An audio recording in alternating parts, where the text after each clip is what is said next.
എല്ലാവരും സുഖമായിട്ടിരിക്കുകയാണ്. എല്ലാവരും ഫുഡൊക്കെ കഴിച്ചാൽ. അപ്പം ഞാൻ പുതിയ ജോലിക്ക് വന്നു. ഞാൻ ഇങ്ങോട്ട് വന്നതേ ഉള്ളൂ. ഞാൻ വന്ന് രാവിലെ അവിടെ ഒന്നും കഴിക്കാണ്ടായിരുന്നു വന്നത്. ഞാൻ പുറത്തുനിന്ന് അങ്ങനെ അധികം കഴിക്കാറുള്ളത്. കാരണം ഇവിടെ വന്നപ്പോഴേ ചോറ് കഴിച്ചു. പേഷ്യൻറ്റിൻ്റെ കാര്യമെല്ലാം മനസ്സിലാക്കി. അമ്മ രാത്രി ഉറക്കുന്ന ആളല്ല. അമ്മ ഭയങ്കരമായിട്ടും ബഹളം വയ്ക്കുന്ന ആളാണെന്ന് ഞാൻ അറിഞ്ഞത്. ഓഫീസിൽ ഇവിടെയും പറഞ്ഞിട്ടുണ്ട്. അപ്പോൾ അതുകൊണ്ട് ഉറക്കമൊക്കെ രാത്രി കിട്ടാഴികയായിരിക്കും. പറ്റുന്നിടത്തുള്ള ഇവിടെ നിൽക്കും. ഒരു മാസമൊന്നും ഞാൻ പറയുന്നില്ല. 2 ദിവസം നിൽക്കുമ്പോൾ അറിയാമല്ലോ. അപ്പം നോക്കട്ടെ എന്താകുമെന്ന്.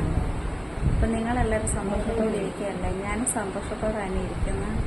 വണ്ടി യാത്ര ചെയ്തുകൊണ്ടായിരിക്കും. നല്ല തലവേദനയുണ്ട്, നല്ല ക്ഷീണമുണ്ട്. അപ്പം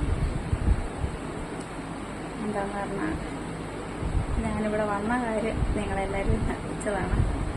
പന്തളത്ത് ആരെങ്കിലുമൊക്കെ ഉണ്ടെങ്കിൽ ഇവിടുന്ന് പോകുമ്പോൾ കാണാം. പിന്നെ ഇവിടെ പ്രത്യേകിച്ച് വിശേഷമൊന്നുമല്ല. എല്ലാവരും സുഖമായിട്ടിരിക്കുന്നെന്ന് വിശ്വസിക്കുന്നു. അപ്പം